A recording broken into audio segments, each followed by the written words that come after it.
And I call the honourable member for Corangamite. Thank you very much, Mr Deputy Speaker.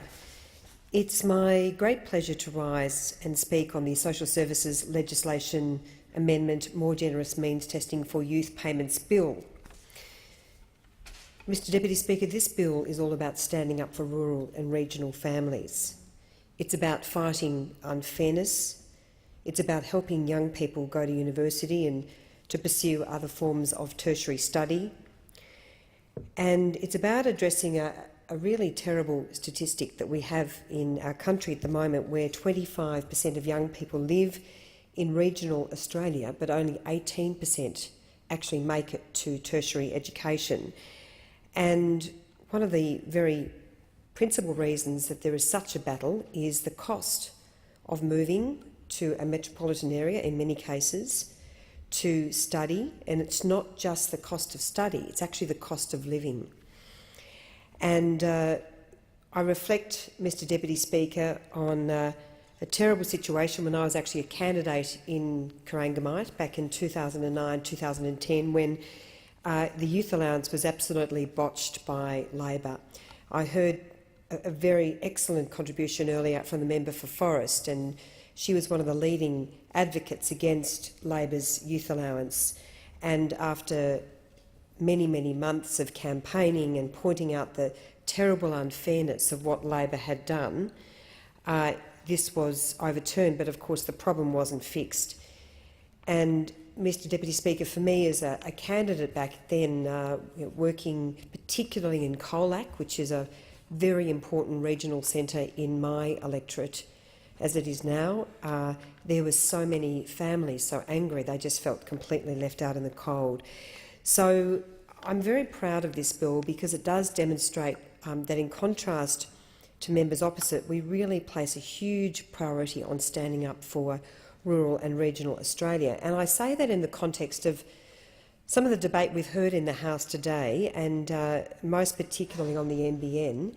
Now that we've announced our 3-year NBN rollout, we're actually getting on with the business of delivering the NBN. Labor are running a hysterical campaign when the truth of the matter is that under Labor's scheme, the rollout would have been delivered some 6 to 8 years later. It would have cost around about $30 billion more, and it would have left people in my electorate in the suburbs of Belmont, Highton, Warn Ponds, Wandana Heights, Grovedale and Marshall out in the cold. Because when Labor's 3-year rollout was announced, when they were in government, the southern suburbs of Geelong, the biggest regional city in Victoria, was completely excluded. So it was an absolute demonstration of failure to care for those who most needed the government's help. And in the southern part of Geelong, Mr Deputy Speaker, there are many, many people. It's a very large growth area. There are many, many families who have not been able to access fast broadband. So with the announcement last week that we now are rolling out the NBN right across all of Corangamite and across all of Geelong, the Geelong region, including the federal electorate of Corio, we are incredibly proud that we are getting on with the job of delivering the NBN. And I do want to make this point. The member for Corio has perhaps been a little bit fuzzy with the truth in relation to the representations he's made on this issue. He's talked about his electorate or parts of his electorate being on the rollout map, and that was the case because at that time he supported the former Prime Minister Julia Gillard, and the former member for Corangamite Darren Cheeseman did the big U-turn and moved across to Kevin Rudd. So, of course, that caused a huge fiasco, leaving Corangamite out in the cold on many other issues. But I'll tell you, explain how badly this was managed. Not one contract in the federal electorate of Corio was signed, because any NBN contract that was signed was honoured. And while there was some FTTP being delivered in Armstrong Creek, Not one contract in the federal electorate of Corio was ever signed. So a really good example of families, seniors and young people being left completely out in the cold. Another, and I'll just briefly run through them, another very telling example is our mobile phone black spot program. $160 million and more to come that we are investing in regional communities in fixing mobile black spots. I'm incredibly proud that 10 of those mobile base stations are based in Corangamite. The carbon tax. Not only was that a terrible tax for every household, but it was a shocking tax for farmers and for manufacturers. It resonated so negatively throughout Corangamite, a fine farming agricultural region. And of course, it's a great day in this House with the China-Australia Free Trade Agreement being passed. So symbolic of our government's focus on standing up for farmers, for agriculture, agribusinesses, food processors, small businesses, exporters, and finally it's wonderful to see that Labor has come to its senses after a terrible, dishonest campaign by the union movement where the Labor Party was just bobbing along in its wake, did not pull up the union movement on some terrible claims, and I have to say a couple of members opposite also made some terrible claims, but this is so symbolic of our capacity to stand up for regional Australia, to look at our future, our jobs growth, the opportunity to explore new markets. So, Mr Deputy Speaker, it is a great day. But it's a great day for young people because this is a very important bill, and it's a bill being supported by those opposite, and I'm very pleased about that. And it's a bill that demonstrates, as I say, that once again, Mr Deputy Speaker, we are standing up for young people and we are standing up for those who want to attend university. So, as we've heard, these measures aim to more closely align the parental means testing arrangements for youth allowance with the arrangements for Family Tax Benefit Part A. So in introducing the measures, the government has recognised the need for a simpler, fairer youth income support system that focuses on families who need assistance.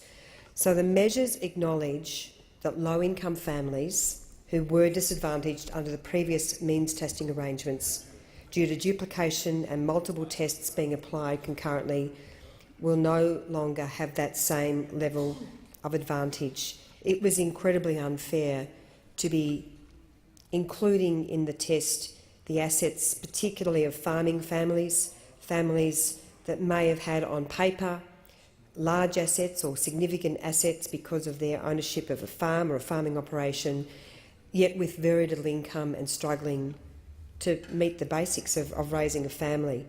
So the new tests that are being put in place are very much welcome.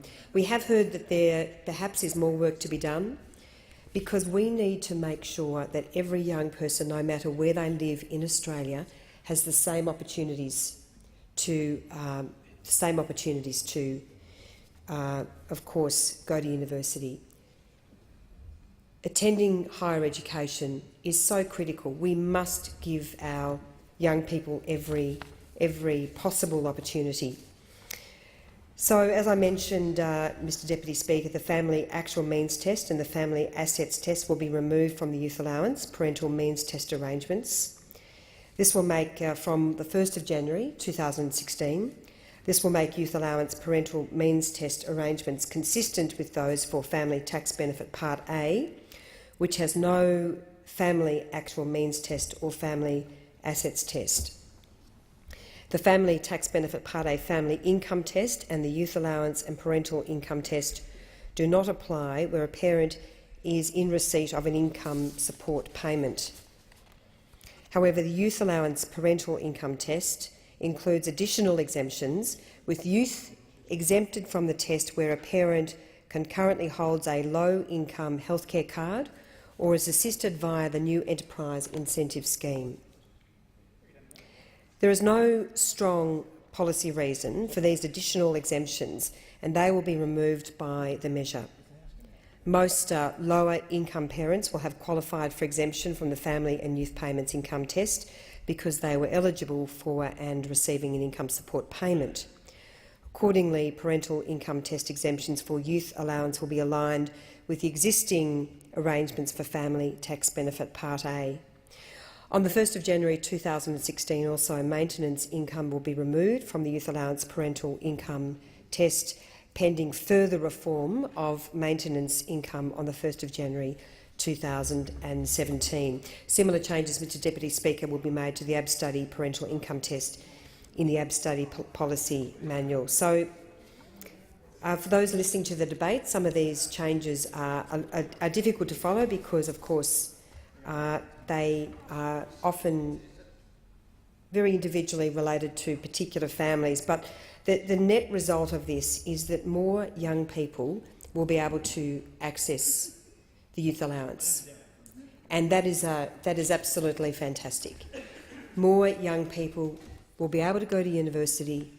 It will mean the difference between thinking that they have missed out on a huge opportunity, Mr Deputy Speaker, and the difference between going to university and feeling that they have the support that they so deserve.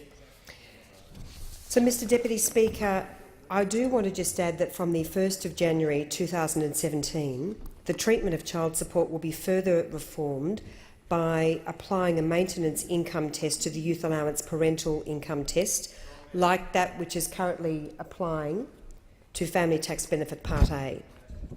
Child support payments are assessed differently for family tax benefit Part A and youth allowance. The family tax benefit Part A maintenance income test only takes into account the contribution of child support payers to the costs of children and young people attracting FTB Part A for a parent. This, Mr Speaker, and welcome to the Chair, this contrasts with the current rules for youth allowance, which can double count the contribution of non-resident parents through child support in some circumstances. This is because child support of all children is included in the parental income test regardless of whether the child is in receipt of youth allowance.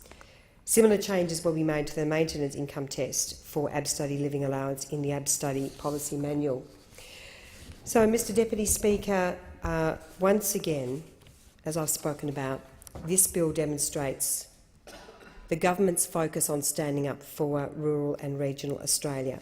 And I want to say to all those families in Colac, in Biak, in Birregurra, all parts of the western of the electorate. Of course, there is a wonderful university in my electorate, Deakin University, which is doing incredible work.